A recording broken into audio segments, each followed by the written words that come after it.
Houston. It's about a week before the start of the 2008 Olympics, and I'm sitting at the dinner table enjoying all of the food that my native Chinese companions have ordered up for us in the private room at the top of the hotel in downtown Nanjing. I've sampled some spicy duck, delicious chicken, and many tasty dishes with vegetables I've never seen before, and quite frankly, I'm getting a little cocky, because they've told me I'm using my chopsticks better than any foreigner they've ever seen. So the lazy Susan spins around, and I don't think twice about sampling more of the local cuisine by dipping into the bowl of brown broth and pulling out a slice of something. Just as I lift it up and have it partly into my mouth, Ming says, "I'll wait until you swallow it." That causes me to gulp it down and ask, "What was it?"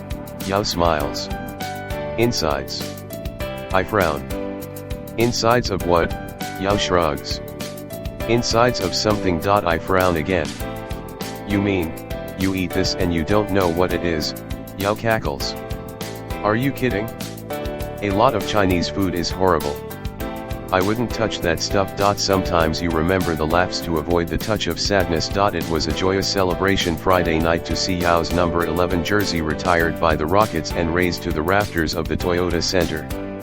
Fans who were on hand back in 2002 at the Compaq Center to watch his historic NBA debut stood and cheered along with those young enough to only know him from YouTube videos. The halftime ceremony was attended by former Rockets stars Hakeem Olajuwon, Dikembe Mutombo, Shane Battier, Steve Francis, and NBA Commissioner Adam Silver. Accompanying Yao were his wife Ya Li, daughter Yao Kin Li, Amy, mother Fang Fengbi, and father Yao Ziwen. I remember the first time I watched an NBA game, randomly saw a shot the cameras gave on those retired jerseys, Yao said. "After I read stories, I know that the highest honor a player can reach for himself and an accomplishment for the team. Today I think I'll always ask myself, what is the story behind it? I hope people see the jersey there and remember the story, not only about myself, but also my teammates, my opponents. We created the story together, just like the other jerseys created the story for us.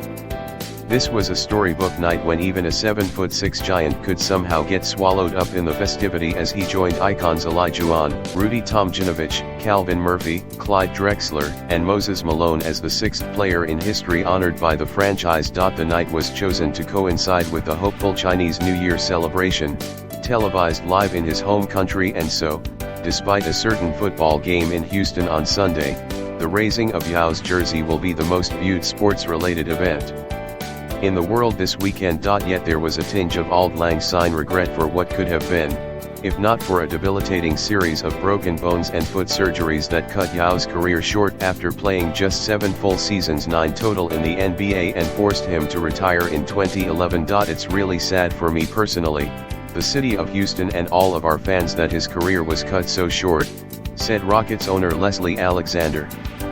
Because I think if he had stayed on we would have won a couple of championships, which is what we were all looking for. At 30, Yao was still a young man for an average citizen when he retired, but too old to continue pursuing a kid's dream with a body that kept breaking down. His is a career that will be remembered more for promise than for proof, budding potential that never came to full bloom on the court. He arrived in Houston as towering, iconic, and as durable as the Great Wall of China, yet over the course of his NBA career Yao's image became fragile like a Ming vase. Even while battling the series of fractures to his feet and ankles, Yao averaged 19.1 points and 9.3 rebounds per game, and for the 3-year stretch from 2006-08 was most deserving of the Western Conference starting center spot in the All-Star game. Yao grew from the timid, tentative stranger in a strange land who did not score in his first NBA game and spoke to the American media through an interpreter into a confident, dominant post player who became an All-American trash talker on the day. He blasted the LA Clippers for 32 points and after one turnaround jumper defiantly shouted, "You try to, bleeping, stop me."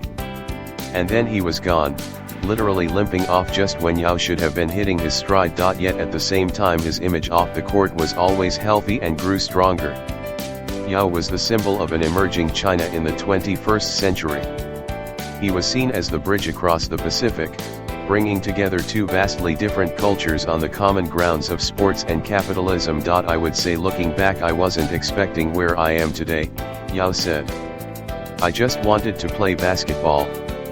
When drafted by NBA and come over and play here against and with the best players in the world, I just want to be deserved to play on this court. On the court and in the locker room, Yao was always known as a tireless worker and an excellent teammate. The Rockets had planned to use Yao as the linchpin for a new basketball dynasty in Houston, a link to their back-to-back championships in 1994 and 1995 and the linear descendant to Malone and Olajuwon as dominant Houston centers. Coincidentally, he played his first home game in Houston on November 2, 2002, the very night Olajuwon's jersey was retired. However, the dynasty and the championships never came. When paired in 2004 with the equally star-crossed Tracy McGrady, Yao and T-Mac never won a championship, in fact, never won a playoff series together. Yao won his only playoff series in 2009 when McGrady was shelved, defeating Portland in the first round, and 2 games later, suffered the broken bone in his foot that led eventually to the early end. It's an honor and privilege to be here not only today, but my career in Houston as a Rocket player, Yao said. Thinking back the years I spent here, the entire team,